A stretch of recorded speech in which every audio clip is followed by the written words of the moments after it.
Hello guys, आज हम discuss करेंगे क्लास 12th इंटरमीडिएट इंग्लिश का आर्टिकल राइटिंग नंबर 2। जैसा कि आपको बता दें कि ये एक सीरीज स्टार्ट की है मैंने। मास्टरमाइंड की एक सीरीज है आर्टिकल राइटिंग की, जो बहुत ही महत्वपूर्ण होने वाली है। 10 मार्क्स आपको ये प्रोवाइड कराएगी। 10 मार्क्स मायने रखते हैं। स्टूडेंट्स इसको इग्नोर कर देते हैं, आपको ये ध्यान में रखना है। ओनली 35 आपको कवर करने हैं, अभी से तैयार करेंगे तो कवर होंगे। इससे प्रीवियस लेक्चर में मैंने पहला आर्टिकल राइटिंग कवर कराया था। आज स्टार्ट करेंगे हम दूसरा आर्टिकल राइटिंग। चलिए स्टार्ट करते हैं। द प्रॉब्लम ऑफ अनएम्प्लॉयमेंट, बेरोजगारी की एक समस्या। Unemployment in India and its solution, भारत में बेरोजगारी और इसका समाधान। Unemployment a major problem of present day youth, जो बेरोजगारी है, unemployment a major problem of present day youth, वो बहुत बड़ी समस्या हो गई है आजकल के युवाओं की। या फिर ये इस तरीके से दे सकते हैं एग्जाम में कि unemployment a major challenges for India's youth, कि बेरोजगारी एक बहुत बड़ी चुनौती है फॉर इंडियाज़ यूथ, भारत के युवाओं के लिए। तो किसी भी तरीके से पूछा जा सकता है। बहुत ही महत्वपूर्ण आर्टिकल राइटिंग है। आपको एक बात बता दें कि आर्टिकल राइटिंग में वर्ड्स पावर बहुत मायने रखता है। आप वर्ड्स पावर जितना बेहतरीन इस्तेमाल करेंगे, मार्क्स आपको उतने अच्छे मिलेंगे। तो ये मुझे मास्टरमाइंड की बात बहुत अच्छी लगी। इनका जो वर्ड सिलेक्शन है वो बहुत ही लाजवाब है। चलिए स्टार्ट करते हैं। Unemployment has emerged as a pressing issue for the youth of present day India. Unemployment, बेरोजगारी, उभरी है एज अ प्रेजेंट इशू, एक अहम मुद्दे के रूप में, for the youth of present day India, आजकल के वर्तमान वर्तमान भारत के यूथ के लिए। पोजिंग सिग्निफिकेंट चैलेंज, जो सामना कर रहा है भारत किस चीज़ का, चैलेंजेस का, टू देयर एस्पायरेशंस के, इसके जो उम्मीदवार हैं। इकोनॉमिक स्टेबिलिटी, आर्थिक अस्थिरता, एंड ओवरऑल वेलबींग, और संपूर्ण कल्याण। तो ये एक अहम मुद्दा बन गया है बेरोजगारी का। ठीक है। और क्या क्या चीज़ की समस्या है कि जो आर्थिक स्थिरता है वो प्रभावित हुई है, ये चैलेंज है हमारे लिए। ओवरऑल वेलबींग, संपूर्ण कल्याण की बात करें तो हम एड्रेसिंग दिस प्रॉब्लम, कि इस समस्या को क्या करना, बुलाना, इस समस्या को बताना, इज अ क्रूशियल, वो क्या है, एक बहुत ज़्यादा महत्वपूर्ण है। For inclusive and sustainable growth, किसके लिए, समावेशी और सतत विकास के लिए ये बहुत महत्वपूर्ण है कि ये समस्या को बताना। India's youth population faces the Brunt of unemployment, जो भारत की यंग पॉपुलेशन है वो सामना करती है किसका, द ब्रंट ऑफ अनएम्प्लॉयमेंट, यानी बेरोजगारी की चोट का सामना करती है। ब्रंट का मीन्स होता है चोट।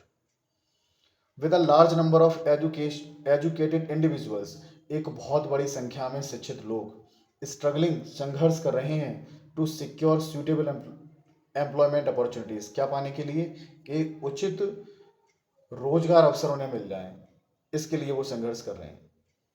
The gap between job seekers, जो गैप है किस किस के बीच में, जॉब सीकर्स, जॉब ढूंढने वाले के बीच में, एंड जॉब अवेलेबिलिटी, और जो जॉब की उपलब्धता है, कंटिन्यूज टू वाइडन, तो इनका जो गैप है वो गहरा होता जा रहा है, जॉब ढूंढने वालों का और जॉब की जो उपलब्धता है उसका जो गैप है वो लगातार गहरा होता जा रहा है।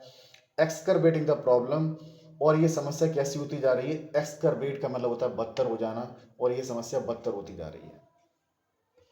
High youth unemployment hampers economic growth, जो हाई यूथ है अनएम्प्लॉयमेंट, जो बेरोजगारी की हमारी बढ़ती हुई समस्या है, ये क्या करती है, जो हमारे बेरोजगार हैं, उच्च संख्या में जो हमारे बेरोजगार हैं, हैम्पर्स, ये क्या कर देते हैं, रोक देते हैं इकोनॉमिक ग्रोथ को एंड प्रोडक्टिविटी, और उसकी उत्पादकता को। The leads to underutilization, it leads, और ये हमें किसकी ओर ले जाता है, अंडर यूटिलाइजेशन ऑफ टैलेंट, कि हम अपने टैलेंट का कम से कम उपयोग कर पा रहे हैं, एंड स्किल्स, और अपनी कुशलताओं का कम उपयोग कर पा रहे हैं। हिंडरिंग द नेशंस पोटेंशियल, और ये चीज़ बाधित कर रही है किसको, नेशंस पोटेंशियल, राष्ट्र की ताकत को।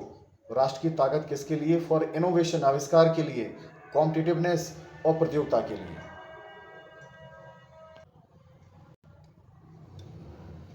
More over it contributes to social unrest, इससे भी अधिक क्या है जी, ये जो बेरोजगारी है बढ़ाती है किसको, सोशल अनरेस्ट, सामाजिक बेचैनी को, एंड इनइक्वलिटी असमानता को, affecting the overall social basic structure, और ये प्रभावित कर रही है किसको, संपूर्ण सामाजिक बेसिक स्ट्रक्चर, इसके जो बेसिक ढांचा है इसको प्रभावित कर रही है।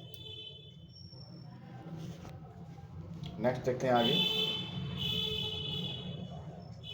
कि tracking youth unemployment requires a comprehensiveness approach. Tracking क्या करना, tackling sorry tackling youth unemployment के जो युवाओं की बेरोजगारी है इनको निपटाना, ठीक है, इनको टैकल करना रिक्वायर्स, ज़रूरत है किस चीज़ की, अ कंप्रेहेंसिवनेस अप्रोच, एक व्यापक अप्रोच की ज़रूरत है, तब ये चीज़ निपट पाएगी। Policy makers must focus on promoting skill development. जो पॉलिसी मेकर्स हैं उन्हें अवश्य फोकस करना चाहिए किस चीज़ के ऊपर, कि वो प्रमोट करें किसको, स्किल डेवलपमेंट को, और फॉस्टरिंग एंट्रप्रेन्योरशिप, और बढ़ावा दें किसको, एंट्रप्रेन्योरशिप को, उद्यमशीलता को बढ़ावा दें।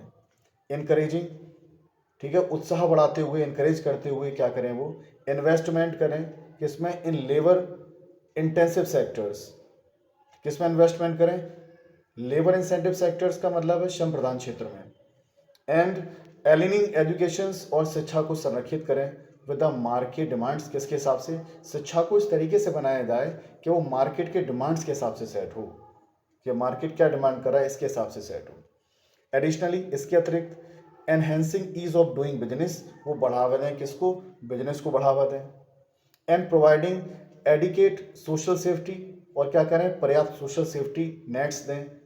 कैन सपोर्ट जॉब, जो क्या कर सके, जॉब को सपोर्ट कर सके, जॉब क्रिएशन की उपलब्धता को सपोर्ट कर सके। And alleviate the burden on the youth, और ये चीज़ क्या करेगी, जब उद्यमशीलता बढ़ेगी, ठीक है, छोटे छोटे बिजनेस को बढ़ावा दिया जाएगा, तो alleviate the burden of the youth, तो ये हमारे यूथ का जो बोझ है वो क्या कर देगा, ये कम कर देगी ये चीज़ें। तो किस चीज़ के लिए बताया गया है, स्किल डेवलपमेंट को, ठीक है, उद्यमशीलता को, या फिर शिक्षा का ढांचा ऐसा बनाया जाए जो मार्केट के डिमांड्स के हिसाब से हो, लेबर इंटेंसिव सेक्टर, श्रम प्रधान क्षेत्र तैयार किए जाएं। इस तरीके से चीज़ों से हम अनएम्प्लॉयमेंट में फ़ायदा हो सकता है। Unemployment among India's youth is critical challenge, जो बेरोजगारी है भारत के यूथ के बीच में, इज़ अ क्रिटिकल चैलेंज, ये बहुत ज़्यादा क्रिटिकल चैलेंज है। दैट डिमांड्स इमीडिएट अटेंशन, और बहुत तुरंत ही इस पर ध्यान देने की ज़रूरत है। बाई इम्प्लीमेंटिंग इफेक्टिव पॉलिसीज़, क्या करना, लागू करके प्रभावशाली पॉलिसीज़ को। इन्वेस्टिंग इन स्किल डेवलपमेंट, और इन्वेस्ट करते हुए किसमें, स्किल डेवलपमेंट में इन्वेस्ट करना। क्रिएटिंग, निर्माण करना। एंड इनेबलिंग एनवायरनमेंट, ठीक है, एक सक्षम वातावरण बनाना। फॉर जॉब क्रिएशन, कैसा वातावरण, कि जॉब की उपलब्धता जिसमें हो, इस तरीके का वातावरण बनाना। तो अगर ऐसा हो जाता है तो क्या होगा, the nation can empower it's youth, तो राष्ट्र क्या कर सकता है, अपने यूथ को ताकतवर बना सकता है।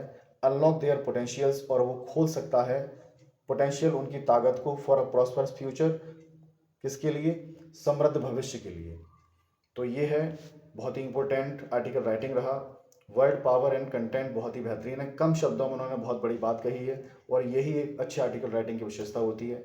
आप इसको तैयार करेंगे, आई होप आपको ये एग्ज़ाम में अच्छे मार्क्स प्रोवाइड कराने में हेल्प करेगा, ठीक है। ये दूसरा कराया है, इसी क्रम में हम 1 बाय 1 एक एक आर्टिकल राइटिंग को कवर कराएंगे। चैनल से जुड़े रहें। Thank you very much.